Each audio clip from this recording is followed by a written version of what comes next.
I've heard gingers don't have souls, but even if they did, I don't think it would matter in this case because this one got the soul beat out of him. His life beat out of his body. It's kind of crazy. Probably the biggest episode of anime this week, maybe of the summer, at least in regards to anticipation. Classroom of the Elite, Season 2, Episode 12 aired this week. And there are two topics I want to cover, specifically with this show. The first being an overview of Episode 12 from a critical perspective. The second being why I think this episode, and in a broader sense, the second half of this second season, so maybe episodes 6 or 7 through up till now, are a big, massive turning point for the critical reception of this series going forward. I think that it has put this show in a far better position than it was previously at any other point during its run. So the first thing we're gonna do is talk about episode 12. So this is the most hyped up episode of the series. Inadvertently, it is also the most spoiled episode by light novel readers. It was kind of hard to not understand or have an idea of what was going to happen this episode. Nonetheless, we were all anticipating it, and it seems as if it actually somehow found a way to live up to expectations. Ayanokoji has gained new dimensions as a character. I think one, via the introduction of his willingness and ability to solve problems with violence if needed, and number two, he's a father. Guys, like, Ayanokoji's a father. It's too bad his son is a ginger. It's fucking crazy. You know, I've heard gingers don't have souls, but even if they did, I don't think it would matter in this case because this one got the soul beat out of him. His life beat out of his body. It's kind of crazy. In regards to critical reception of the episode, we're gonna start with the animation. I think, generally speaking, it started off pretty rough, especially towards the beginning of the fight, but it progressively got better. It's more like a roller coaster. Starts off like, oh, okay, look at the trip. That's pretty cool, Ayanokoji. And then it's like, okay, these smears don't look all that great. A little shaky camera. Progressively gets better as the fight goes on. Only real main complaint during the entire episode was that visually, the episode was dark. It was hard to see from the position I was watching. And so I was watching on my couch to my right, and I was watching on my Amazon Fire TV. It's like 44-inch. I could just barely see what was going on during parts of the fight. Generally speaking, what I could see looked good, and I was relatively impressed. Not the best looking episode of the entire series, not the best looking episode of the season, but I'd say probably the second best animated sequence in the show after the track running scene from the athletic festival. And now we can get into our main topic for this video, or this segment of the podcast, I guess, because that's what this will be included as part of. An explanation of why episode 12, and largely speaking, the second half of this season, has marked a massive turning point for the positive critical reception of the show. So as a backstory, let me say that I was someone who largely felt that the show up to this point, it was like an abyss of wasted potential, or an abyss of untapped potential, maybe is a better way of putting it. In 2017, I actually made a video on the show, and it first starts off as kind of like an introduction to Classroom of the Elite before it turns into a critique on Classroom of the Elite. And specifically, there were 3 main points that I brought up in that video. And I bring them up now because I believe that, largely speaking, those 3 points have been addressed. And that is why I think that the show is better off going forward. I think it's now fixed its 3 main issues. My first complaint from the 2017 critique of Classroom of the Elite Season 1 was that there was an obvious lack of tension. Ayanokoji did not have to worry about anything, so why did I have to worry about anything? That was essentially the critique. Now, I think I would say that the counter-argument here is that it doesn't really matter if he's showing any emotion, because his involvement implies that he cares about the conflict. And number 2, I'm not sure it necessarily matters if he himself cares about the conflict, because now there's been an introduction of characters that you care about, that do care about the conflict, right? In the first season, it was kind of an issue because Ayanokoji was the main perspective we saw in the story outside of maybe Horikita. But it's different now because we've got Horikita and we've got the rest of Class D. in addition to like some other characters from some of the other classes. And so I don't think it necessarily matters that Ayanokoji in particular is not interested. Another thing that you typically see when you're talking about a lack of tension is the presence of really predictable results and predictable conclusions. And I can absolutely say one thing is for certain is that Class D is not winning every conflict. We've seen this multiple times this season. They effectively lost on the ship before this season. They lost on the ship during this season, during the little imposter game that they were doing. They lost by having Kushida in their class. And then they lost during the athletic festival. So we've seen that regardless of if Ayanokoji is seemingly this almighty individual, this perfect individual, perfect being, they are still capable of losing. Largely because he's willing enough to give up his reign on the class and his reign over the situation. But also because it just seems that there are cases in which the class is just too damn incompetent.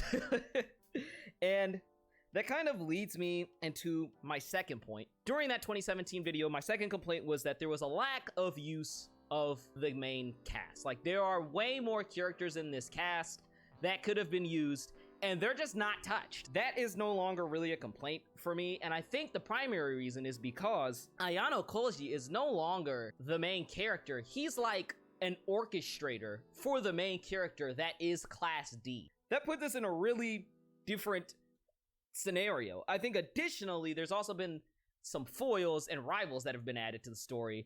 Primarily, we've got like the Kushida Horikita rivalry. We've got Horikita versus Ryuen rivalry. We've got the Ayanokoji versus Ryuen thing going on. So there's a lot of rivalries and foiling going on, largely in regards to how people go about solving these individual problems or competing against each other and their ethics to some degree. But it's largely a matter of methods, I would say.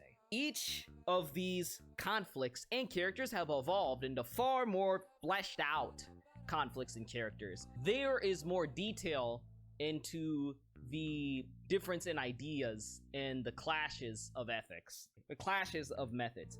And additionally, you just have stronger characters now. Karuizawa, I think, is a very strong addition to the cast.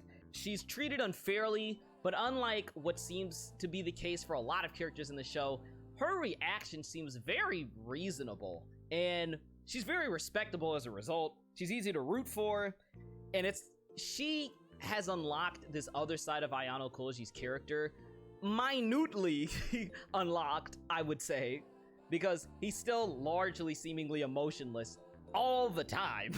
But she has unlocked him engaging in situations where I'm not exactly positive he would have engaged in the past. Kushida is now involved in the story in a way that she just previously wasn't. She was kind of introduced in season 1, then did like absolutely nothing, just thrown to the wayside. Ryuen has been a constant pressure to Class D basically during the entirety of the second season. He's now been neutralized by Ayanokoji to some degree, and from what I've heard, people say he becomes a badass character. Thanks, light novel readers, for giving us a chance to not get spoiled. The one thing I will say is that regardless of this improvement in the use of the cast, there still is a lack of, or a surplus of, backstories and underwhelming backstories respectively. In particular, Ryuen and Ayanokoji just seemingly don't have any backstories attached to them, or very, very mysterious backstories, not very well explained backstories. This is still something that obviously needs to be covered. Not sure if it's necessarily a criticism of the show. But somebody like Kushida, whose backstory was essentially led up to for maybe like a season and a half, basically amounted to nothing but appealing to everybody back in middle school, being called out for being an asshole, and then turning everybody against each other. I'm not sure if that necessarily works in this setting as being something super duper compelling, because we understand that she's just not the strongest in her setting. It wasn't interesting enough to have prolonged for a season and a half. Largely speaking, I'd say the backstories could be better, but generally speaking, there's a much better use of characters, and I think that this lends itself to the show being far more interesting and having more to go in the future. And finally, my last complaint in the 2017 video was about the flawed nature of the ranking system. So the premise of my complaint was that students were initially placed in these classes incorrectly. I still think to some degree that holds valid. Ayanokoji is probably not a Class D student. Like, obviously is not a Class D student.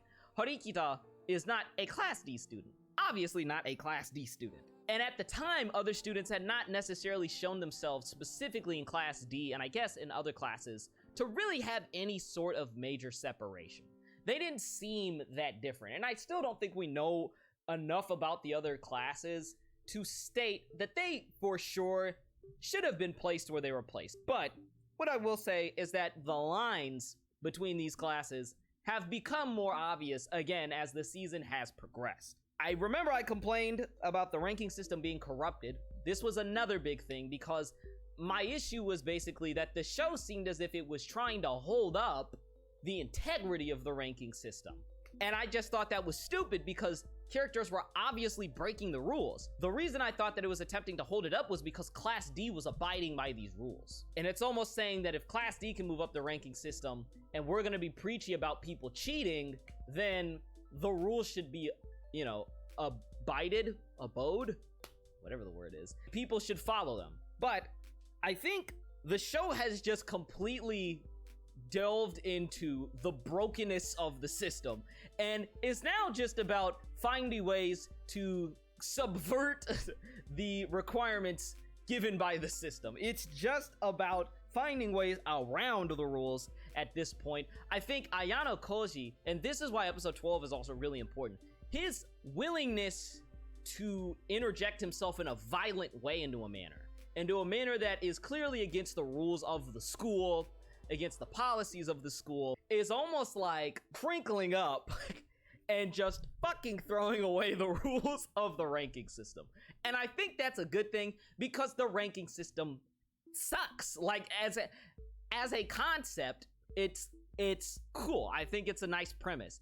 As an actual implemented narrative device, it's just fucking broken, and it's just a way, I won't say plot device, it's a means to an end.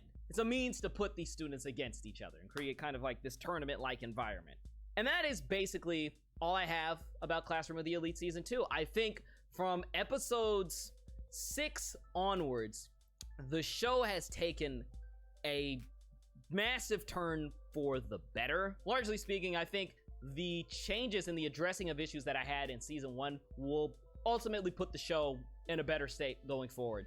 And I'm very much excited for what we are going to see from this point onwards. I don't think we're going to get another season until some point in 2023, maybe late 2023, early 2024. But whenever we get our next season after this 13th episode that airs this coming Monday, I will be looking forward to whatever is left. My problems, I try to be your hero. I try to be your hero, but my heart is a problem. Maybe if I rip it out my chest, my dear, oh, I could take your problems away. I could wish your problems away.